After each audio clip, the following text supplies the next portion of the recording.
Muchas gracias.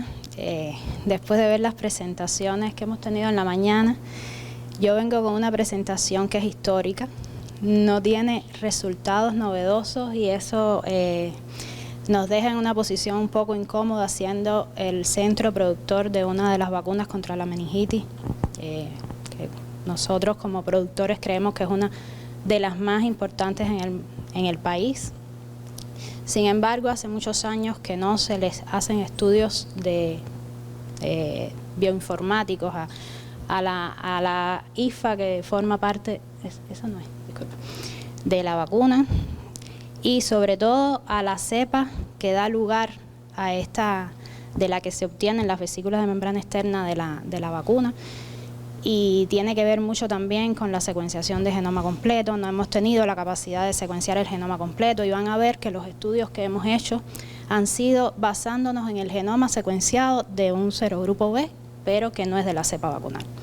Tenemos igual secuenciación por Illumina, que como ustedes mismos dijeron, no tiene una resolución completa del genoma y por tanto hay zonas del genoma que no hemos podido tener claridad de ello.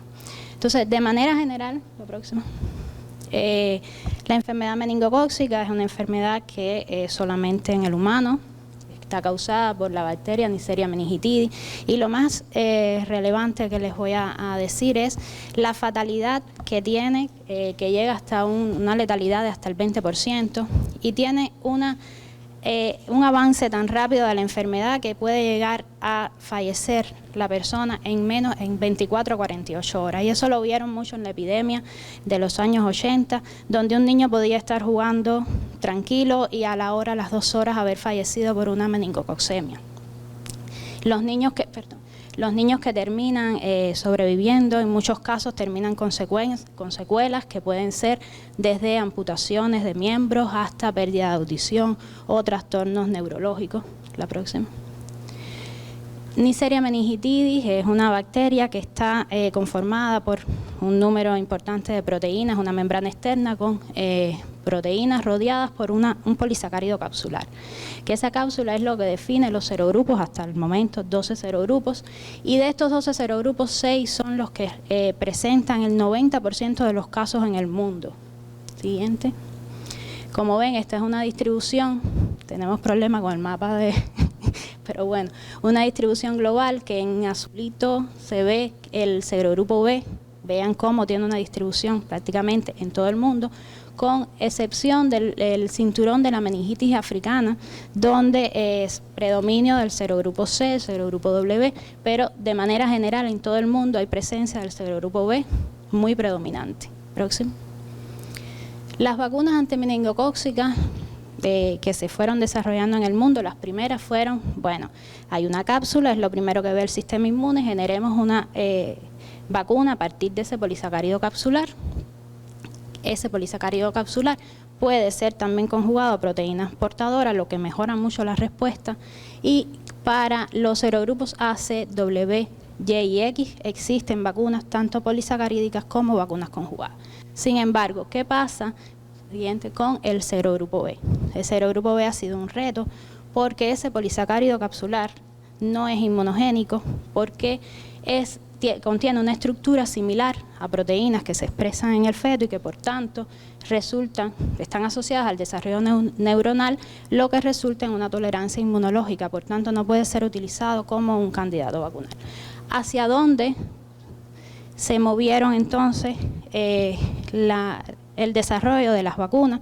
Lo vamos a ver cuando en las finales de la década del 70 empiezan a aparecer los primeros brotes de enfermedad meningocócica en Cuba, inicialmente causadas por el serogrupo C. Como les decía, habían vacunas polisacarídicas disponibles y por tanto en el país se aplicó una vacuna francesa de Biomérie contra los serogrupos A y C. Inmediatamente comienza a desaparecer los casos de serogrupo C y a incrementarse los de serogrupo B. Se piensa que puede haber ocurrido un switching de cápsula para este microorganismo, pero no tenemos cómo demostrarlo porque no tenemos cepas de esa época. No había esa capacidad de aislamiento, pero bueno, es lo que más se reporta para este microorganismo. como les decía, comienzan a aparecer, a incrementarse significativamente. Vean cómo hasta el 95% de los casos se debían al serogrupo B. Siguiente. Y siguiente. De esta manera se desarrolla por el Instituto Finlay de vacunas la vacuna Bamengo-BC, que está basada, siguiente, en las vesículas de membrana externa. Es decir, no puede usar el polisacárido, pero los siguientes serían las vesículas de membrana externa, que contienen un número importante de proteínas, de ellas proteínas mayoritarias, que se había visto que la respuesta inmune en muchos casos estaba dirigida a alguna de esas proteínas. Siguiente.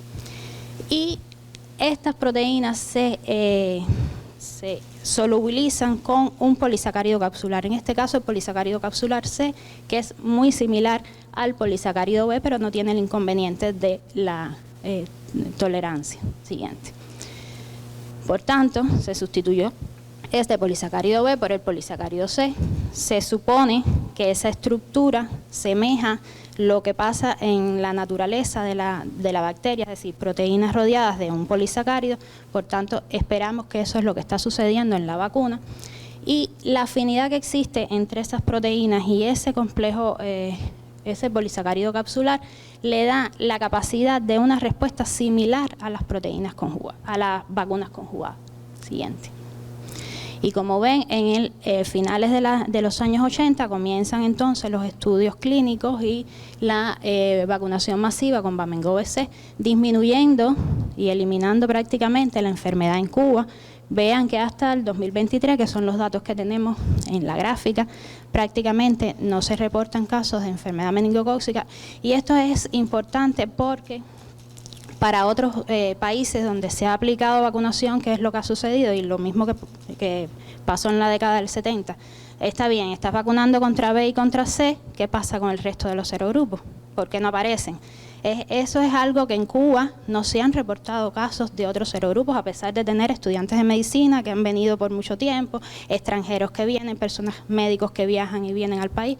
No se reportan ese tipo de casos y no ha habido brotes de otros serogrupos de meningococo. Es decir, que la vacuna de alguna manera está protegiendo y además la manera en que se aplica está en el Programa Nacional de Inmunización desde el año 91, es decir, todos los niños que nacen a los 3-5 meses se les aplica la vacuna. Por tanto, la unión del programa de inmunización y la vacuna han mantenido una incidencia muy baja en el país. La próxima.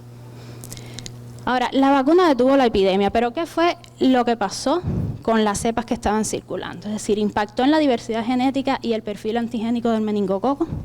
Y para esto se hizo un estudio aplicando el multilocus sequence typing para la cepa. Es una metodología que se había descrito en el año 98 y que permitía hacer estudios de población de cepas, es decir, determinar si eran poblaciones clonales o no, y además hacer estudios epidemiológicos, asociar brotes, es decir, esto fue un método que se diseñó para los estudios genotípicos, sobre todo de patógenos importantes. La siguiente. En el caso de Cuba se estudiaron 372 cepas aisladas del año 83 al 2002. Vean como ahí tenemos desde que el pico más alto de la epidemia hasta los años en que se aplicó la vacuna, se introdujo en el programa de inmunización. Se detectaron 56 secuencias tipo, 48 asociadas a 13 complejos clonales, 8 no asociadas y 28 nuevas secuencias. Pero se detectaron importantes complejos clonales hipervirulentos que vemos al centro en el círculo azul, representa la secuencia tipo más presente en la población de cepas estudiadas con el complejo clonal 32 y la secuencia tipo 33 como genotipo fundador de la epidemia. Acá abajo el complejo clonal 41-44, que es también un complejo clonal hipervirulento, también, pero en menor representación. Y arriba ven en el círculo negro el complejo clonal 53, que es un complejo que es característico de portadores. Son cepas que no expresan las proteínas importantes, las proteínas más patógenas como por A, por B, no expresan cápsula también. Y bueno, como ven, fueron los dos complejos más representativos. El complejo clonal 32 en la epidemia, durante la epidemia, ya después de la aplicación de la vacuna. Siguiente. Vemos cómo arriba tenemos el complejo clonal 32 antes, es decir, aquí usamos un periodo hasta el 92, es decir, que tuviera también la inclusión, el programa de inmunización para ver realmente el efecto en el tiempo, y después del 93 al 2005 vean cómo hay una disminución significativa de toda esa red de secuencias tipos a una disminución de esta complejidad. Lo mismo sucede para el complejo ST4144, que prácticamente después de la aplicación de la vacuna no se puede detectar ni un genotipo fundador. Siguiente. Al hacer las asociaciones, las relaciones genealógicas entre las secuencias tipos, se vio que había una asociación en cuanto a complejo clonal, con excepción de 3 secuencias tipos del complejo clonal 32 siguiente, que se debieron fundamentalmente a uno de los genes que se evalúan en el MLST, que es un gen que dio una imagen también de recombinación importante en este gen. Siguiente. Se evaluaron también las principales proteínas mayoritarias que forman parte de la vacuna y que también se utilizan en la clasificación fenotípica del microorganismo, que son las proteínas por A, por B y FET-A. Y en este caso, como son proteínas tan variables, no se pudo hacer realmente una relación con los complejos clonales. Siguiente. En este estudio se concluyó que hubo una disminución significativa de los complejos clonales hipervirulentos después de la vacunación, también una disminución significativa de las variantes antigénicas asociadas a la epidemia y un incremento de aquellas cepas que eran no patogénicas en portadores fundamentalmente. Siguiente. Ahora, Bamengo fue la primera vacuna comercialmente disponible en el mundo, segura y eficaz para prevenir la enfermedad por Neisseria meningitis del serogrupo B. Pero, ¿qué se decía de las vacunas de vesículas de membrana externa? ¿Qué pensaba el mundo sobre eso? Siguiente, que eran vacunas hechas a la medida, es decir, se podían usar solamente en aquellos lugares donde el brote era por cepas del mismo tipo de la vacuna. Siguiente. La mejor opción, como les decía, era usarla en lugares para que fueran cepas específicas asociadas a la vacuna también. Siguiente. En este tiempo también surgieron otras 2 vacunas de la misma metodología, una vacuna en Nueva Zelanda y una vacuna en Noruega, lo mismo, vacunas específicas, hechas a la medida, basadas en la cepa epidémica. Siguiente. Y así ha estado sigue pasando, la literatura, sigue, la próxima, ya. Y en el 2020 sale un artículo muy importante, es decir, hasta la fecha prácticamente no se hablaba de Bamengo, no se reconocía Bamengo como una vacuna contra el meningococo B. Sin embargo, ya en este artículo sale que igual, vacuna hecha a la medida, pero sí Cuba, primera vacuna de OMB, Bamengo BC por el Instituto Finlay de Vacunas. Siguiente. Ahora, hasta ahí no se reconocía como que fueran vacunas efectivas, sino solamente, como les decía, contra las cepas epidémicas. Y se buscaba entonces una vacuna universal que fuera capaz de proteger contra todas las cepas de meningococo B que circulaban, que son muy variables. Y vamos a ver cómo las herramientas bioinformáticas entonces transformaron el desarrollo de las vacunas contra este meningococo. Y vamos a empezar, siguiente, por los estudios que se hicieron precisamente con las vesículas de membrana externa de Bamengo. Se hicieron estudios de proteómica y genómica, siguiente, de la que terminaron seleccionando algunas proteínas como candidatos vacunales, y el objetivo fundamental era generar un mapa proteómico detallado de esas vesículas que componen la vacuna Bamengo BC, hacer estudios de consistencia entre lotes. En las vacunas es muy importante tener una buena caracterización del producto, identificar proteínas mayoritarias, pero sobre todo proteínas que no estuvieran bajo esa visión del sistema inmune y que por tanto fueran conservadas y se pudieran usar como posibles candidatos vacunales. Siguiente. En este primer estudio de proteómica se vio que se habían identificado más de 260 spots y más de 600 con otra de las geles. Siguiente, se detectaron las principales proteínas mayoritarias y de ellas la por A, que es la que se decía que hacía la vacuna cepa específica, sin embargo tiene una representación en las vesículas menor del 22%. Siguiente. Además se identificaron otras proteínas, algunas muy conservadas y poco similares a las humanas, lo que lo hacían candidatos interesantes para las futuras vacunas universales que se estaban trabajando. Siguiente. Otra de los estudios proteómicos que se hicieron, detectaron igualmente unas proteínas que después vamos a ver que se usaron en dos de las vacunas que actualmente existen para el meningococo B. Siguiente. No se ve. Estudios in silico, que fue otra de las metodologías que se utilizó, se evaluaron también y se obtuvieron candidatos vacunales que se evaluaron en un panel de cepas para ver la conservación de esas secuencias, cepas que habían sido evaluadas por la metodología de Multilocus Sequence Typing. Siguiente. Y a pesar de, aquí no se ve muy bien, las proteínas se evaluaron en modelos animales y se compararon con las vesículas de membrana externa. En ningún caso, ninguna de las proteínas, la respuesta fue mejor que la vesícula de membrana externa. Por tanto, acá, siguiente, terminó el estudio proteómico que se hizo de las vesículas. Si la respuesta no fue mejor, por tanto, no se continuó con búsqueda de nuevas formulaciones. Y de esta manera entonces surgen, al igual que los estudios a la par, se estaban haciendo estudios para otras vacunas, en este caso de Bexsero, de GlaxoSmithKline, que se licenció en el 2013 y se identificó y se desarrolló a partir de la vacunología reversa. Siguiente. Y Trumemba de Pfizer, licenciada en el 2014 por la metodología de proteínas recombinantes. Siguiente. Esto de manera general, la vacunología reversa, no les voy a decir porque, bueno, ustedes deben saber más que yo de eso. Siguiente. ¿Y cómo llegaron a este análisis? En menos de 2 años, los investigadores de esta vacuna habían logrado predecir 600 proteínas expuestas en la superficie. La mitad de ellas las expresaron en E. coli, las purificaron y las evaluaron en animales de laboratorio. Y de ahí entonces terminaron 28 proteínas que tenían actividad bactericida, que eran inmunogénicas, y de ellas entonces seleccionaron 3, las más conservadas y las que mejor respuestas daban. Sin embargo, al hacer el análisis de esas 3 proteínas se dieron cuenta de que no eran suficientemente inmunogénicas. ¿Y cómo terminaron su combinación en la vacuna? Incorporando vesícula de membrana externa.